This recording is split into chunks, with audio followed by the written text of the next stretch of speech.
Thank you for choosing Tap and Go floor. Tap and Go has been widely used in solid strand woven bamboo floor, solid bamboo floor, engineered bamboo floor, engineered wooden floor, laminate floor, and PVC floating floor.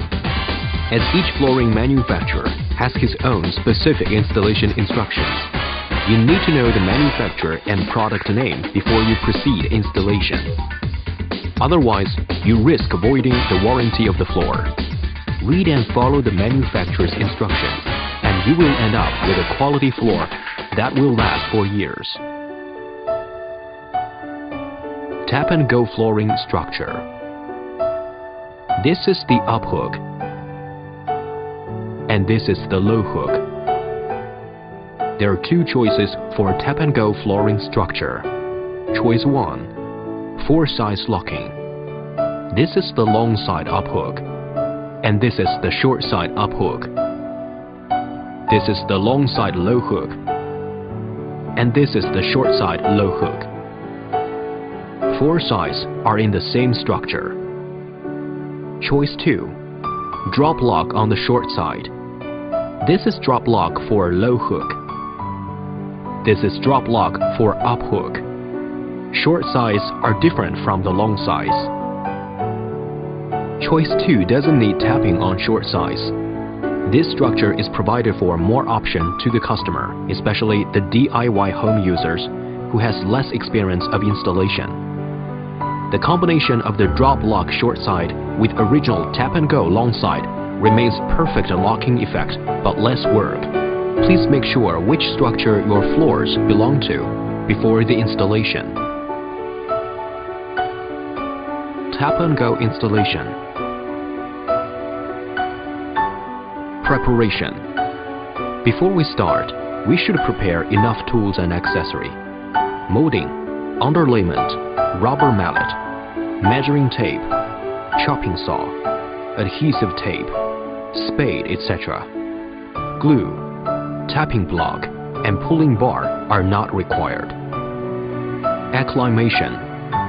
Before installation, put the flooring in the room for 48 to 72 hours to acclimate to the room temperature and humidity.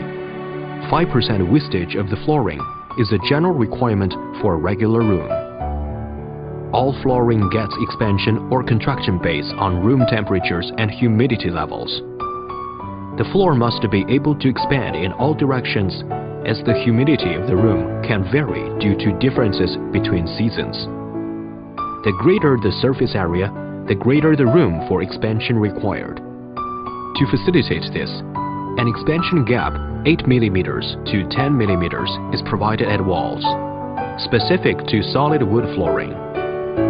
Due to its bigger expansion rate, the gap should be adjusted based on the actual job area. 2 cm thick baseboard is recommended for big room areas. Job site inspection. We should make inspection of the room before installation.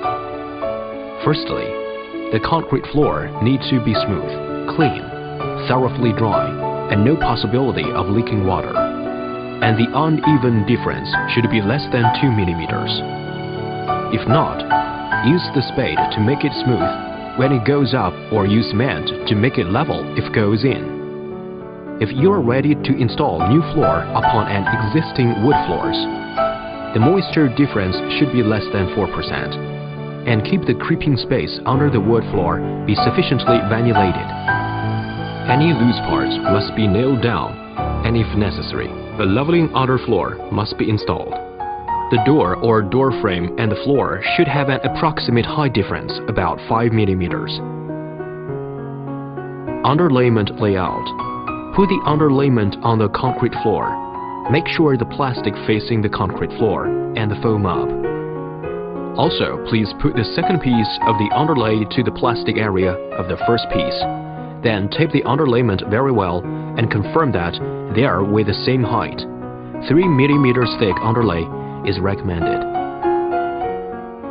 Start installing the floor on one corner, from left to right, or from the middle of the area. Always remember that the easiest way of installing the Tap and Go floor is positioning the up hook into the low hook. To realize this, please always have the low hook edges in front of you during installation. In these installation instructions, we will begin with installing tap-and-go floor in the left-hand corner.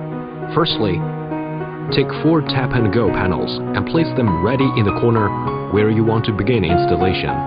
In order to facilitate the stagger effect of end joints row to row, the first row should be started within a full plank, the second row with a 2/3 plank, and the third row with a 1/3 plank. The smallest piece should never be less than 200 mm long, and the width should never be less than 2 inches.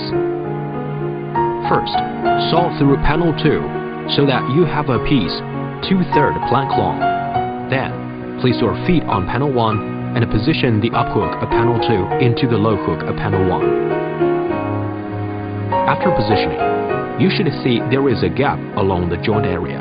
When use the rubber mallet to tap the up hook joint area, the panels will then lock into place together. Its hardness and flexibility are varied by wood species and floor structure. We shall start tapping with moderate force and gradually increase the force until boards are locked together. Tapping with too much force, particularly in a fast speed, might bring damages to your boards. If panel 2 does not stay flat, or if the joint is not perfectly tight, this is a sign that the joint has not been fully made. If this is the case, please either lift up panel 2 and redo as above, or give some more tapping along the up hook joint area until they lock together. Now install the panel 3.